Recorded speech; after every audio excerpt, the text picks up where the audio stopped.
Well, I'm making this video today because I've gone crazy looking on YouTube for videos of catch cans for Duramaxes, and I haven't really seen anyone rig one up. And I just finished doing my PCV reroute. I did the Sinister kit. Now, the hose coming up, I figured I didn't want to be dripping oil and just, route it out to the atmosphere, which is kind of the best thing. You don't want that circulating back into the intake or the turbo.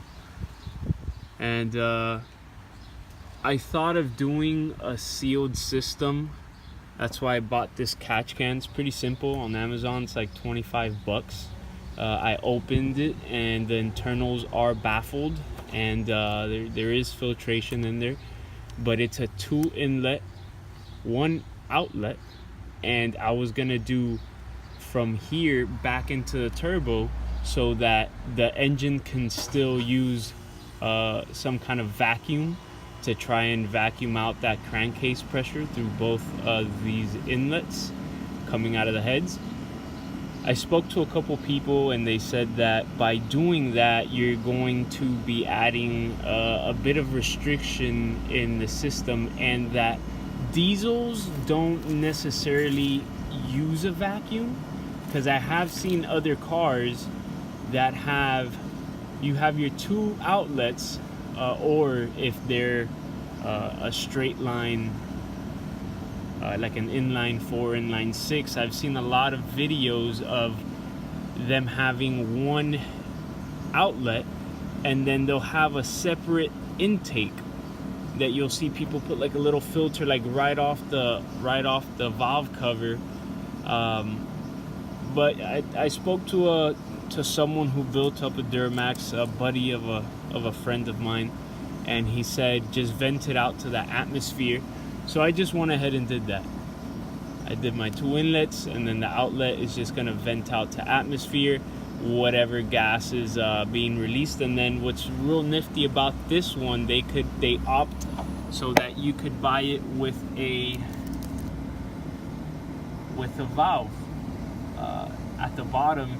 And what I did was I tied up a 3/8 hose on here, braided fuel line hose, I believe it was, from Advanced, and I just routed that down, came down through here and then went on the other side of the frame right there. So in the future in which I want to see or drain out the oil that's in here, all I have to do is flip that little valve down, open it up, and have it drain through the hose all the way down to whatever I'm catching it with. The Sinister install wasn't that hard. What I found easiest was obviously move out the intake out of the way, and then on the other side you just pop off the the cold side up pipe from the intercooler. Pop it off, and then you have enough room there to play with that. And then I topped off the mouthpiece, so now it's not recirculating back into the system. But that's gonna be changed. I'm about to order the S&B mouthpiece, which is supposed to help it a whole lot. I just have the resonator delete in the meantime. But there's big plans coming for this truck.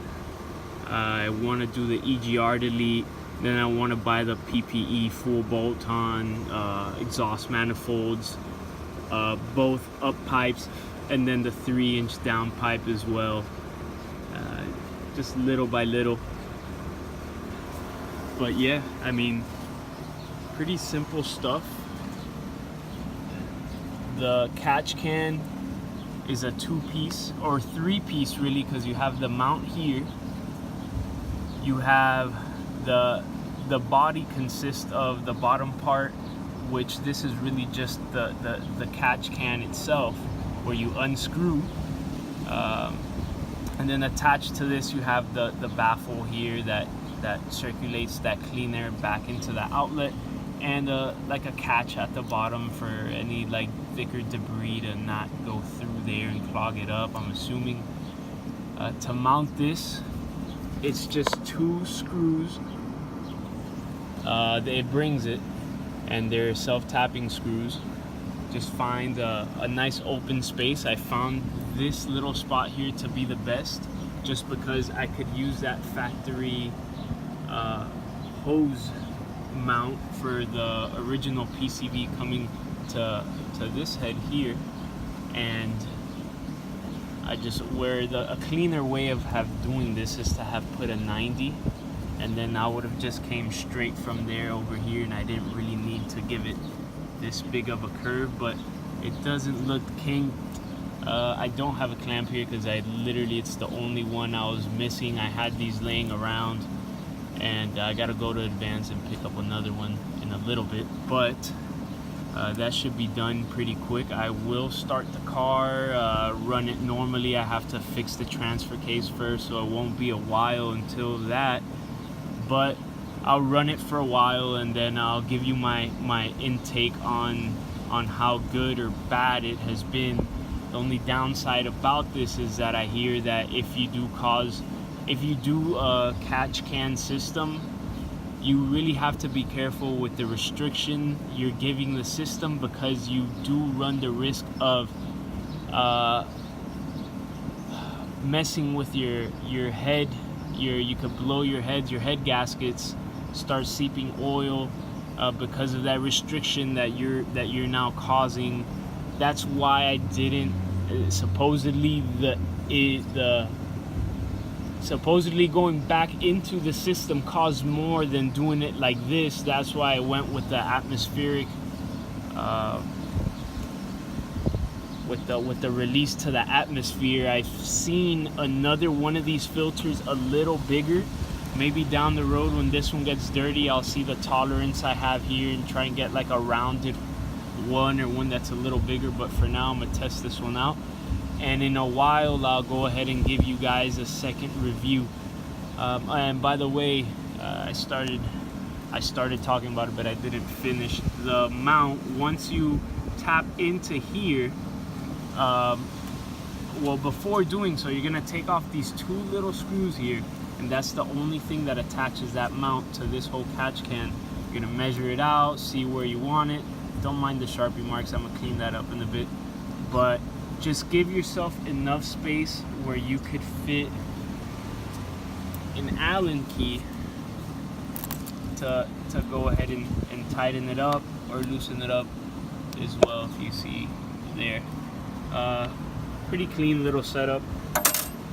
I kind of hid it a little bit back here. It's not that easy to hide with that blue tubing. I kind of wish it was black, but you know, Sinister being blue and all. I was gonna mount it. This is another idea in case you guys want to get a little more nifty with it.